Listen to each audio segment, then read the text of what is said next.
नमस्कार, आप देख रहे हैं देश रोजाना। मेरे साथ मैं हूं संदीप गोयल। हरियाणा की बड़ी खबरें विस्तार से बताएंगे, उससे पहले एक नजर डालते हैं देश दुनिया की आज की सुर्खियों पर।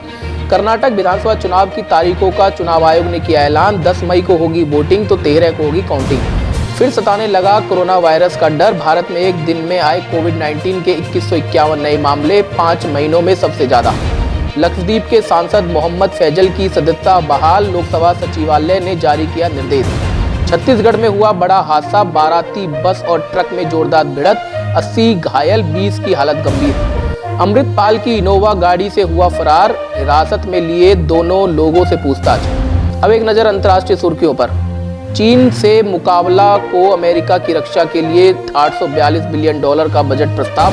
भारत ने अप्रैल में होने जा रही शंघाई सहयोग संगठन की बैठक में हिस्सा लेने के लिए पाकिस्तान के रक्षा मंत्री को किया आमंत्रित।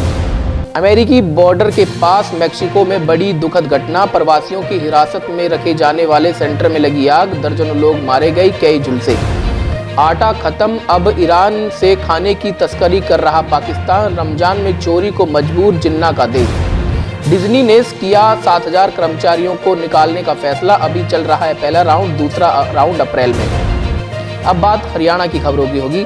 हरियाणा के परिवहन मंत्री मूलचंद शर्मा ने सुभाष कॉलोनी में खाटू श्याम मंदिर का निर्माण कार्य की आधारशिला रखी।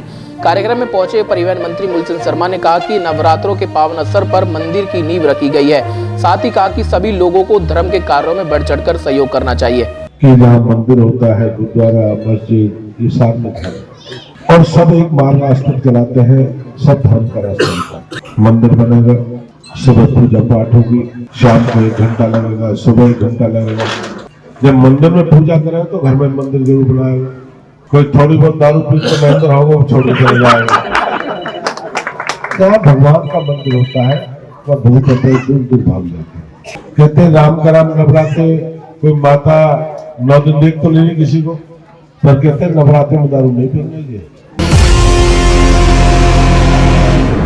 रेवाड़ी में सीएम फ्लाइंग की टीम को शिकायत मिल रही थी कि कर्मचारी समय पर कार्यालय नहीं आते और मनमानी करते हैं, जिस पर संज्ञान लेते हुए सीएम फ्लाइंग की टीम ने टीम बनाकर और ड्यूटी मजिस्ट्रेट को साथ लेकर बावल के बस स्टैंड परिसर में स्थित क्षेत्रीय परिवहन प्राधिकरण की कार्यालय में छापेमारी की, जहां पर कुल 32 लोगों का स्टाफ है। ऑफिस पहुंचने का समय 9 बजे तक का तय किया हुआ है, लेकिन कर्मचारी मनमानी करते हैं और समय पर नहीं आते। सीएम फ्लाइंग की टीम ऑफिस समय के कुछ देर बाद आरटीए कार्यालय पहुंची, जहां निरीक्षण के दौरान पाया गया कि 32 में से 8 कर्मचारी समय पर कार्यालय नहीं पहुंचे थे, जिसकी अब जांच कर कार्रवाई की जाएगी। को अनुपस्थित पाया गया है, तो पूरी रिपोर्ट, फॉर्मल रिपोर्ट बना दी गई है और आगे की जो लिस्ट है वो ऊपर उच्च अधिकारियों को भेजी जा चुकी है। खामियां ये है जी, there is a lack of punctuality, कि अगर आपको टाइम से आना है ऑफिस और आप टाइम से नहीं आ रहे 9 बजे, तो उसी बारे में जांच की। सब इंस्पेक्टर हैं हमारे साथ और पूरी मुख्यमंत्री उड़न दस्ता की जो टीम है वो थी।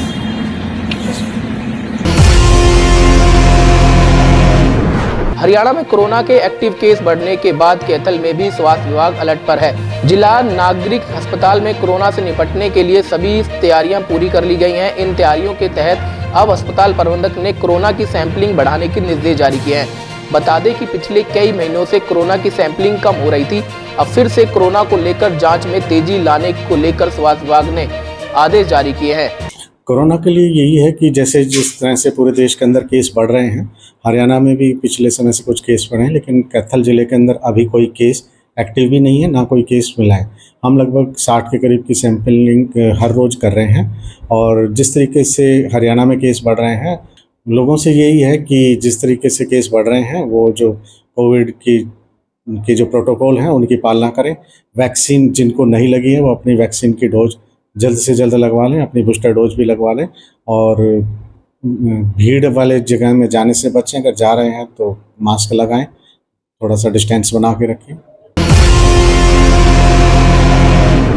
फरीदाबाद के गांव गौची में बीती रात असामाजिक तत्वों ने बाबा साहेब भीमराव अम्बेडकर की मूर्ति को पूरी तरह से क्षतिग्रस्त कर दिया। बता दें कि सुबह जब ग्रामीणों ने उठकर क्षतिग्रस्त मूर्ति को देखा तो इसकी सूचना पुलिस को दी।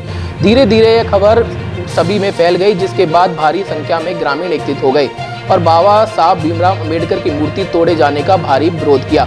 वहीं ग्रामीणों के बढ़ते रोष को देखते हुए मौके पर पहुंची पुलिस के आला अधिकारियों ने ग्रामीणों को जल्द ही उसी स्थान पर प्रशासन की तरफ से नई मूर्ति लगाने का आश्वासन देकर मामला शांत कराए। लेकिन ग्रामीणों की मांग है कि 14 अप्रैल से पहले बाबा साहब की मूर्ति को लगा दिया जाना चाहिए।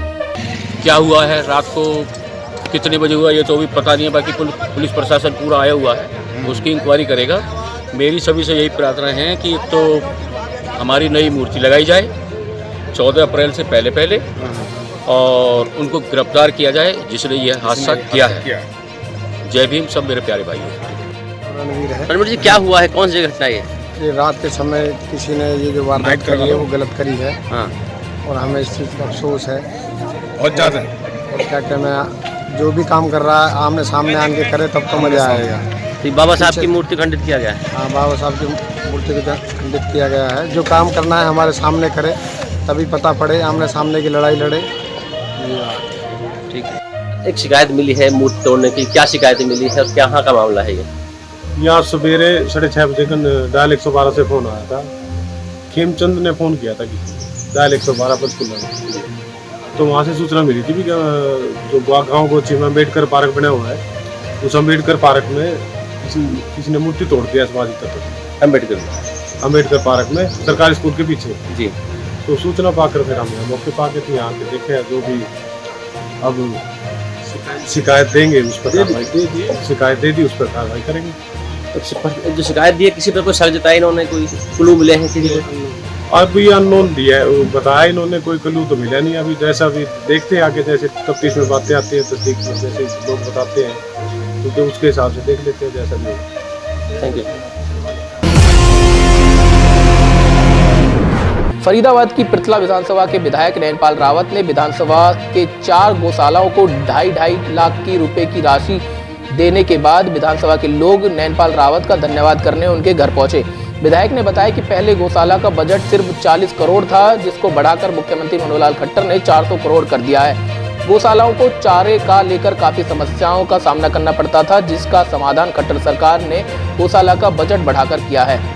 और आज विशेष तौर पर 10-10 लाख रुपए जो माननीय मुख्यमंत्री महोदय ने हमारी गौशालाओं के लिए दिए हैं, उसका धन्यवाद करने के लिए हरियाणा सरकार का, क्योंकि पहले जो इसका बजट था गौशाला को 40 करोड़ रुपए था, जिसको बढ़ाकर माननीय मुख्यमंत्री मनोहर लाल जी ने और हमारी सरकार ने इसको 400 करोड़ रुपए किया है। तो मैं समझता हूँ क्योंकि गौओं को चारे में या अन्य उनकी सुविधाओं में बहुत परेशानी आ रही थी, उसको देखते हुए सरकार ने ये प्ले ली है, ये निर्णय लिया है कि गौशालाओं की तरफ ज़्यादा ध्यान दिया जाए, उनको जो भी उनका राशन है या कोई अन्य चीज़ें वो उनकी पूरी की जाए। तो उसके धन्यवाद करने के लिए ये लोग यहाँ पर पहुँचे। किस किस गांव में ये पैसे दिए गए? देखिए, मेरे यहाँ पर 4 गौशाला हैं, एक हमारे पृथला में है और उसमें पहले भी 5 लाख रुपये माननीय मंत्री महोदय से हमने बनवाला जी से दिलाए, वो भी उनके पहुँच गए हैं। और इसके बाद हमारे अलावलपुर में है एक गौशाला जो बड़ी गौशाला है, मोहना गांव में हमारी गौशाला है और नवादा गांव, इस पृथला के 4 गांवों के जो गौशाला है उनके लिए पैसा मंजूर हुआ है। नूंह जिले के पुन्हाना थाना क्षेत्र के अंतर्गत करीब 9 साल पहले गांव के खेतों में शौच करने गई एक नाबालिग लड़की का अपहरण कर रेप का मामला एडीजे नरेंद्र पाल की अदालत ने आरोपियों को 20 साल कैद और 20,000 रुपए जुर्माने की सजा सुनाई। आपको बता दें कि इससे पहले भी इस मामले में तौसीफ और रत्ती नाम के 2 आरोपियों को न्यायाधीश शशि चौहान की अदालत ने 20-20 साल की सजा सुनाई थी। अभी भी मामले में 2 आरोपियों का कोर्ट में ट्रायल चल रहा है। पुलिस और पीड़ित पक्ष के वकील अब्दुल हामिद ने कोर्ट में मजबूत तरीके से पैरवी की, जिसके बदौलत अदालत कमरुद्दीन को सजा दिला पाई। और ये बहुत ही, इसके अंदर प्रोसिक्यूशन ने भी बहुत अपनी तरफ से जो भी मटेरियल एविडेंसेस थे वो कोर्ट के सामने पेश किए और उसके बाद कोर्ट ने उनको ध्यान में रखते हुए इसको सजा सुनाई। पहले जो आरोपी थे तौफीक और रत्ती, उनको भी 20-20 साल की सज़ा हो चुकी है इस केस के अंदर और आज ये कमरुद्दीन, इसको 20 साल की सज़ा हुई है और इसमें अभी 2 एक्यूज्ड का अभी ट्रायल कोर्ट में चल रहा है। उनका जैसे कोर्ट जैसे ही वो एज पर एविडेंस उनको भी कोर्ट सज़ा सुनाएगी। आप देख रहे थे हरियाणा की बड़ी खबरें और अंतर्राष्ट्रीय खबरें। बाकी तमाम खबरों के लिए देखते रहिए देश रोजाना। नमस्कार। हमारे साथ जुड़े रहने के लिए देखते रहिए देश रोजाना का YouTube चैनल। सब्सक्राइब कीजिए, साथ ही देश रोजाना की खबरें सबसे पहले देखने के लिए प्रेस कीजिए बेल आइकन।